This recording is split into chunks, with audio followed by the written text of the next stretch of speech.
You're listening to PJ and Friends. PJ and Friends on PJandFriends.com, Orlando, Florida.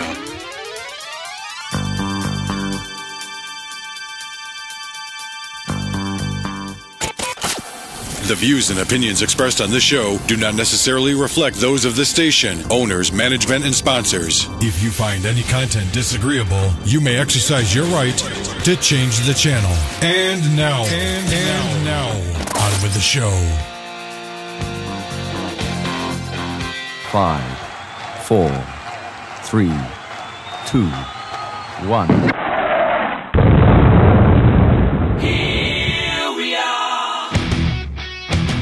All right.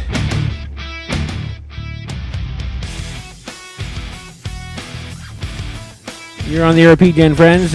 We are currently recording this Saturday, May 11th, 2013. It's our video blog. We're going to start doing a video blog. We're going to talk about the things that's going on during the week. Mainly focusing on myself, but PJ and Friends will also do the music and stuff that we normally do. And this will be posted on YouTube and then ultimately the front page of PJandFriends.com so that you can view it. And then each week we'll do a new one. We want to talk about the happenings and things that are going on in my life at the moment and things that are bringing things forward and new things and things I'm trying to better me. So we'll talk about a couple things. First, I've been working with a contractor at a company that handles it's a phone company. And they do internet DSL, they do small business, large businesses, all sorts of things. This is a phone company. And I've been hired on as a temp to work with them, as a contractor temp to work in their internet small business department to provide technical support. Now, I'm not completely green to some of this stuff. However, there was a lot to learn. And I'm going to tell you, they have a pretty intense training class, which is, I'm going to tell you, as mind-numbing as it was very, very, very important. And I learned an awful lot and took a lot of notes. And unfortunately, there's some things that you learn in your life that until you practice it, until you touch it, until you use it, I guess it's kind of like geometry. Why? But this stuff really made sense, and I knew how desperately I wanted this job and need this job. But at the same time, I want to do well. I don't want to be flipping my way through life and wondering, hey, what's going on? I wanted to make sure that I was prepared for what I was doing. So I took the class. These classes very serious. You do 3 weeks like in class, and 2 weeks what they call nesting, where you're out on the floor and as you take calls and do things, you raise your hand, and there's somebody right there to help you out. And for the most part, that's been very, very, very positive. So they really have done, I think, for the most part, given you as much every opportunity to succeed and make it work. Because certainly they're not looking to waste money, and they're not looking to just toss it out the window. If that was the case, they could just hand it to me and I'll leave. But that's not the case, And at the same time, I would certainly like a job. And the good thing is, the people that came in to talk to us, the company people, many of them had been for 5, 10, 15, 20 years, 18 years. So they had some pretty career-minded people that had been a part of this company through the different incarnations of it as it grew and progressed through the years, and then merged and purchased and merged and purchased and merged. It sounds like purging, but that's not what I'm talking about. But anyway, they've sustained, even through rough economies, and I'm sure things weren't so easy sometimes. And I had dealt with them as a customer. I was doing some contracting for a company at one point, and my experience was not very positive. But oddly enough, when we went through class, about a year ago, they apparently had taken stock of their customer service aspects of their business, and they have implemented a lot of things to try and make that as a positive experience as possible. Because certainly the goal is they don't want to have to, any of the challenges that they have, they don't want them to be customer service oriented, and that's great. We're human, we have bad days, we make mistakes, we do our best to put those aside.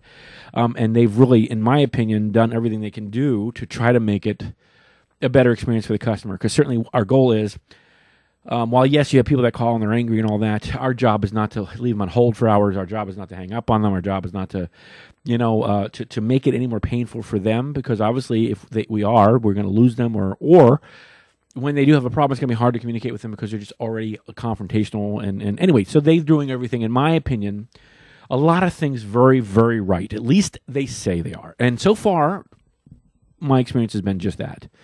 And the only frustration I really have, I have a few minor frustrations. It's just the corporate world. I was never very good dealing with the corporate world. Once you've been as a consultant in the private sector, where you've been a little free with your life and your time and time management, sometimes it's kind of hard to go back and be chained to a desk and managed, micromanaged and so forth. And it's a challenge. I mean, there is a structure to a corporate world, and there's a hierarchy, and there's status, and so you got to deal with those personalities. And so hopefully in your own mindset, you've matured enough that to whatever challenges you have, whatever shortcomings you have, you're able to do that. And I think I have. I fumble. I'm not perfect. I do my best to be honest about that if I'm making a mistake or having things like that. I mean, I've done some doozies the last week, but that's part of the training process. As far as the interactions with the customers and some things, I inadvertently would frustrate customers simply because of my lack of knowledge or lack of experience. But that's quickly going away with a lot of the calls that I'm taking. So I'm feeling a lot better about it. And I've had some good days and some bad days, but for the most part, I think this is going to be something good. At least I'm praying that it is. Certainly something that I would like. They have a good group of people there. But there are some elements that are just corporate.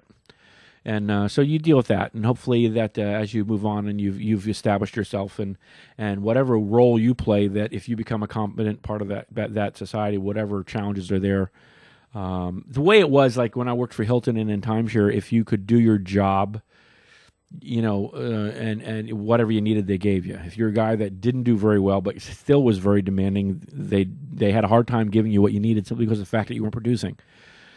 And it was a scary thing. Here, I think that's similar, but not. I don't think your life is in danger every day. At least not. I don't think, based on what they're saying, if everything they're saying is true, and so far what I've seen has been very accurate. They're not out to sabotage you. It does nothing for them to do that. So that's where we are. And in the course of this, I've made some decisions in my own personal life. What I have done. I was the kind of person that for a long time I would let things that bothered me stew. Oftentimes I'd have these huge conversations in my mind about things that were bothering me. And I'd have these fantastical ideas, and I'd be having conversations and I'd be angry about something that I never actually addressed or talked about. And oftentimes when it finally came to the fact that it was time for me to do these things, I would cower. It's great. Oh, it's fine, when it wasn't fine. Doesn't mean that what I'm seeing or what I'm experiencing would change. But there are times where I think people are boneheads. I think people are very. And some of the things I interact with, people are just industries are just. I don't know. What I want to say. The term is dysfunctional. There's for example. I have some friends in my life that, for whatever reason, won't talk to you face to face, but the minute they leave the building, they want to text you. Way back when IMing on AOL was the big deal, I would have people over for dinner only to find out that they really wouldn't talk to me. Then they'd go home and they'd want to chat about dinner. I was right there. Why not talk to me? And for whatever reason, maybe the perceived anonymity behind the screen allowed them to do what they needed to do. I guess whatever fear of rejection or fear of unpopularity, what they might say, made it impossible or just a challenge for conversations to take place. Well, and even today, people, I'll be at a party and there'll be 10 people there and they'll be texting back and forth, but not talking to each other.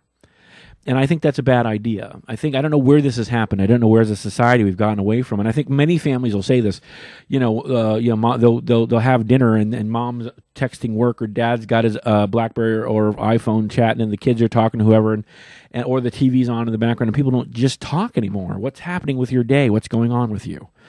But I think that's a very bad part of our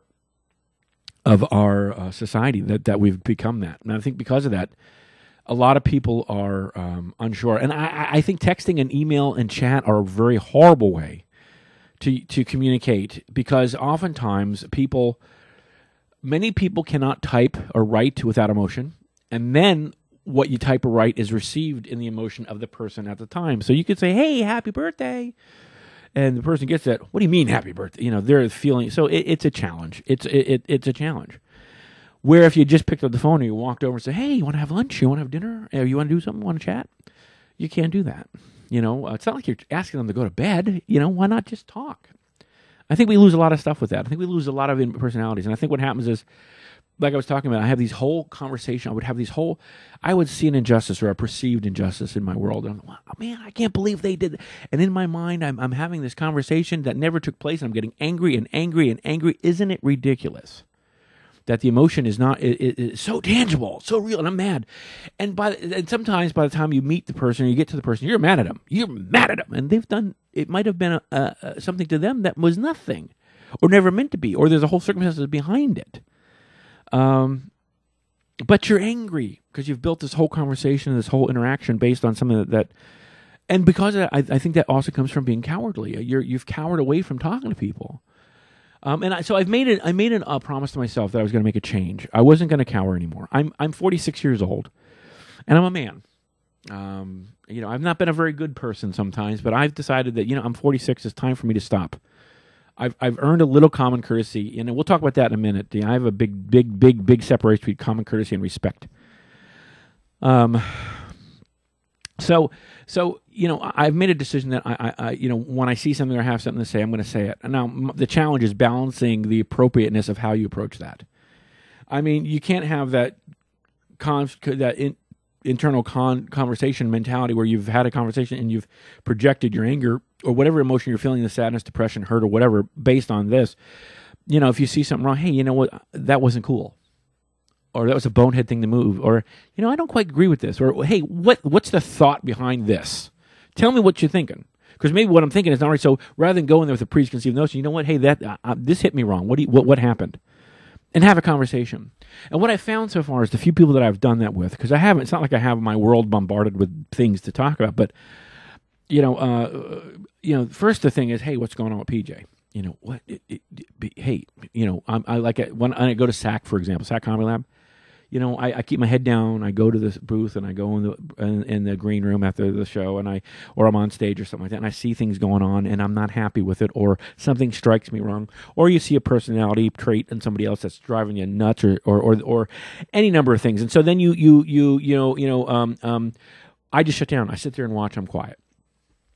Well, I've decided that if I see something that I would like to say something about, that I might email about, that I might stew about or make a smart-ass remark about later, I'll talk about. And I've said a couple of things, and I've had people look at me like, hey, what's wrong with PJ? First, is it PJ's being neurotic? Is he a jerk? Is he an ass? What's going on? Well, I guess at one time, when this personality comes forward, and I get better at it, and hopefully I'm not mean or cruel about it, it comes across better, So that's the idea. And I for the most part, what little interaction with the last week and a half that I've done this, I feel better. I feel more secure in myself. And also I feel better where I'm not hurting all the time, or I'm not unsure, or I'm not emotionally whatever going on because of these conversations in my head about it. And so I've done my best to try to do it. Now, I still fall for the old habits, and I still have these, but I'm getting better. And I've had more moments of confidence and more moments of surety because I'm speaking up, or I'm saying something, or I'm having conversations with people. I've had people in my life where incidents. Let's talk about Orlando Fringe Festival as an example. I'm unhappy in many ways with what they're doing. Powered Improv and PJ and Friends and all that had been interacting with Fringe for many, many years. When Beth Marshall was running Fringe, it was a weird thing. It was a hard thing to deal with. But you got to figure these people are being torn in 100 different directions. But unfortunately, you cannot worry about all that. You can be mindful of it, but then you've got to worry about your world as it relates to that. One of the hardest things to do is to get confirmation on, hey, when's our show, when's our spot, when's this, when's that. So what happens is you email somebody and they don't answer you. And then you email somebody and then they don't answer you. And then you email somebody and then they don't answer you. Or they send you a response, hey, I have these slots open. You takes a day because you got to get your people together, and you email them back and you find, but I'm so sorry, those dates are not available anymore. Okay, but we have these available. Okay, so then you immediately, because now you realize there's obviously a time frame between the responses, you immediately turn around and you respond, and then you get another, I'm so sorry. Between the 5 minutes or 10 minutes or hour that you've responded, I booked the slots I told you about. It's a frustrating thing, isn't it? It's not right, it's not fair, it's wrong. However, now you got to weigh that. It's their wagon, it's their ball, it's their toy. If they want you to play with it, fine. If they don't, they don't. And yeah, I'm insulted at times because of the fact that there was a time when they had the Kid Fringe area and the other outdoor stage areas where they had nobody booking it.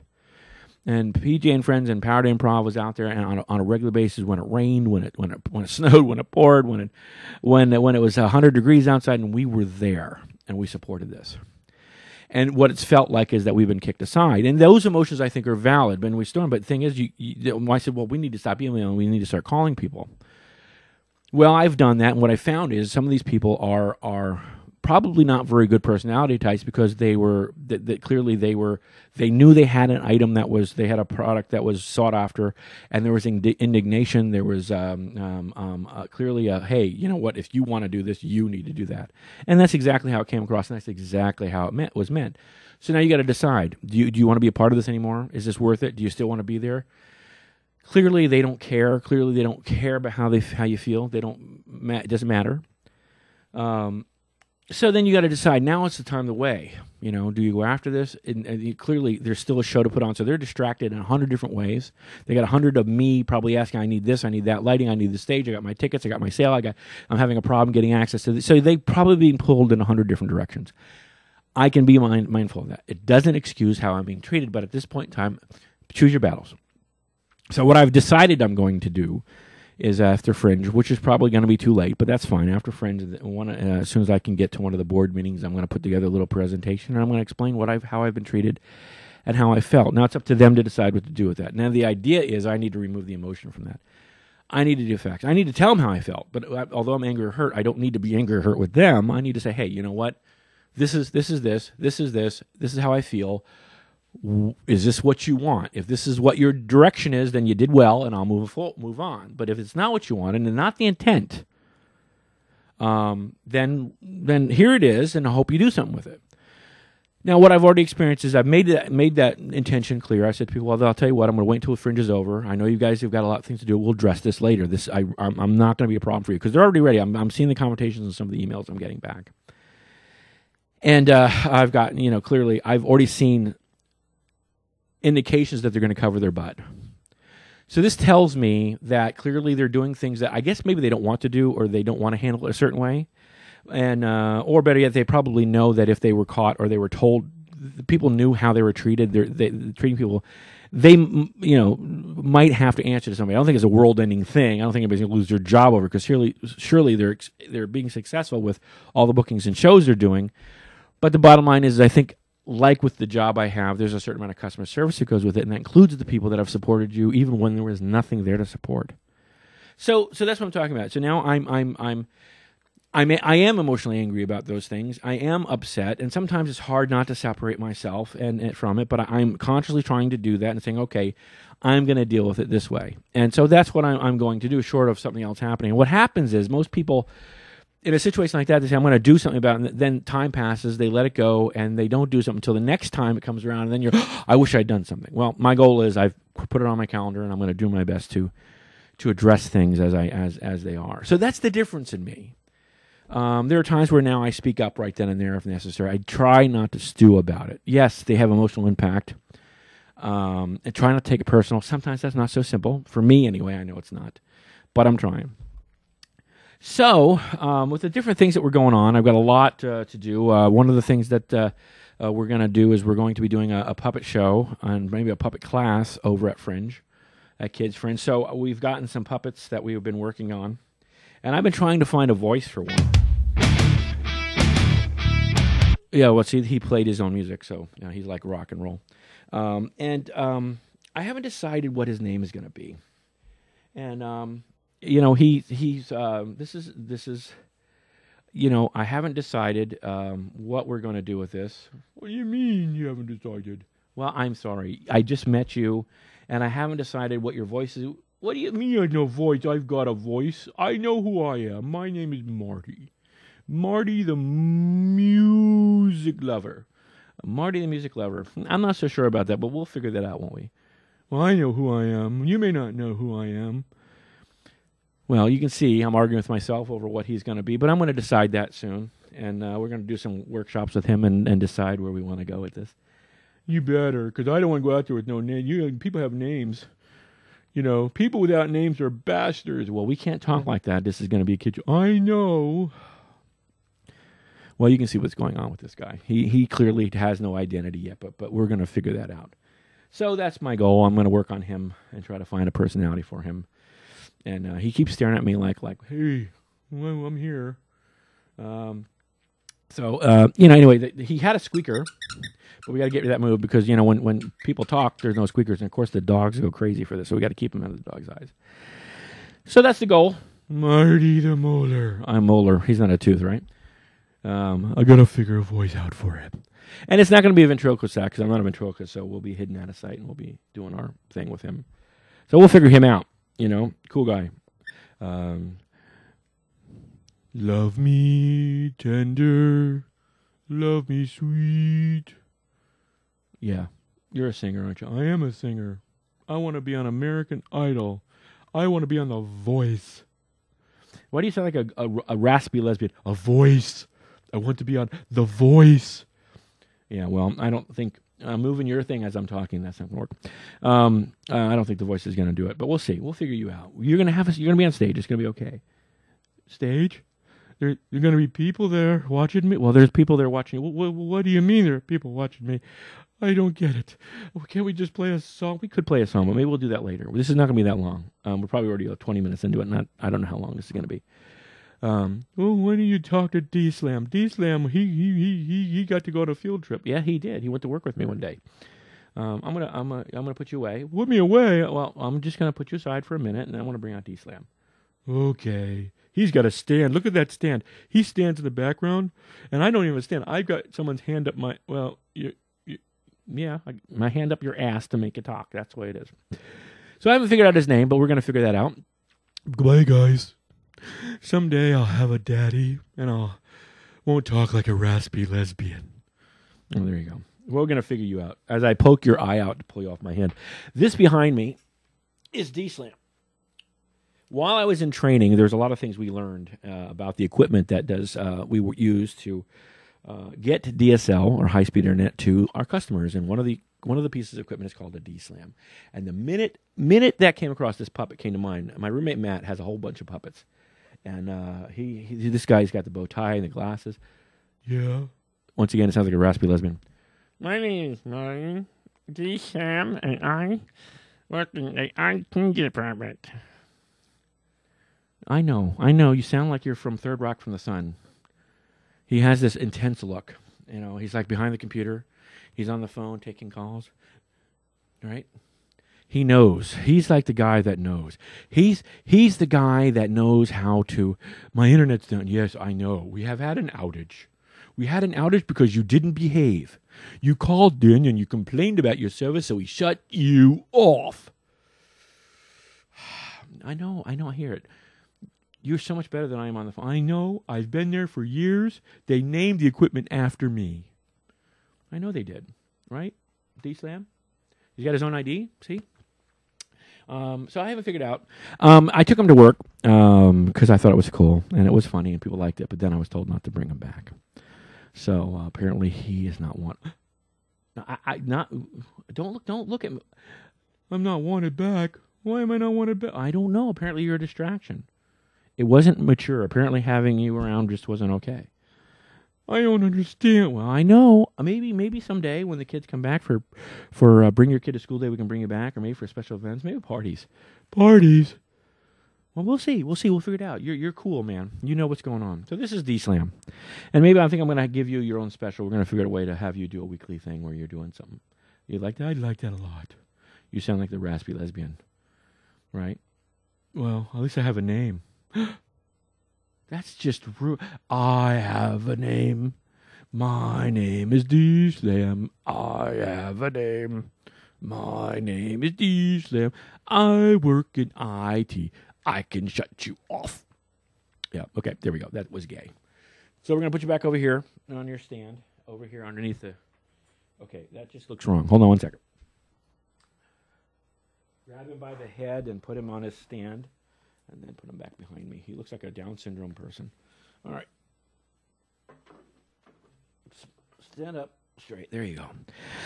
So that's D-Slam. And I've got some voices to work on. I don't do voices for him. Matt, my roommate, he does awesome voices when he was on the air with us. He did a lot of voices. Yang Lo is one of my favorite characters he does. That's one of my favorite things I play. So there we are. We've got some things we're working on. I'm trying to better myself. So I have a couple hints for you.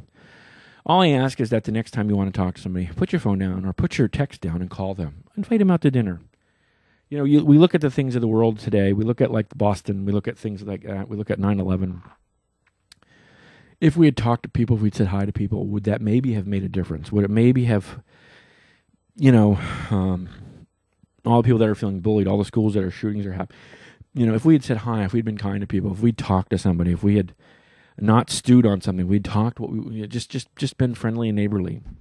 There was a brief time, I was working at Hilton when 9/11 happened. And I was going into work, and I remember Howard Stern was on 104.1, and they were talking about how they were looking out the window of the studio, and they could see the planes hitting them. They saw planes or whatever. And it's Howard Stern, so at that point it wasn't real. And I go into the work, and of course everybody's got every TV on, and every computer at that time was still allowed to stream media. And so they had it on. And but anyway, for several months after that, whenever we called somebody, it was like calling people in Mayberry. And I don't mean that in a negative way. I mean that they were genuinely happy to hear from you. People were kind, people were polite, they listened to you, they talked to you, you had conversations with people, and for the most part, it was a nice experience. That quickly went away, the traditional, I don't want to hear from you, why you call me at dinner kind of thing started happening again. And my phone is texting. I don't know what the hell that is. And so, that's what I'm saying now. Let's stop talking. Let's start talking. Don't email me. Call me. If you have my number, there's a reason. I'm for the most part a very private person, so there might be things I share, and there might be things I don't share. There might be things I share with people and not with others, and that's not a horrible thing. It does mean that our relationship might be a different kind of relationship, but it's not a horrible thing. So here's the deal: let's make a pact. I'm going to talk to you if you talk to me, and if I have a problem or I'm unsure about something or I see something, I'm going to, hey, how about this? What's going on, man? Anyway, I want to thank you for your time, and I'm going to do this every once in a bit, maybe once a week, and maybe they'll get better. I'm going to try to have some more things, but I thought about doing this, and I did one already, but it sounded like an angry thing, so I took it off, and we're doing it again. All right, this is PJ from PJ and Friends, and this is my video blog for May 11th, 2013. You're listening to PJ and Friends. PJ and Friends on PJandFriends.com, Orlando, Florida.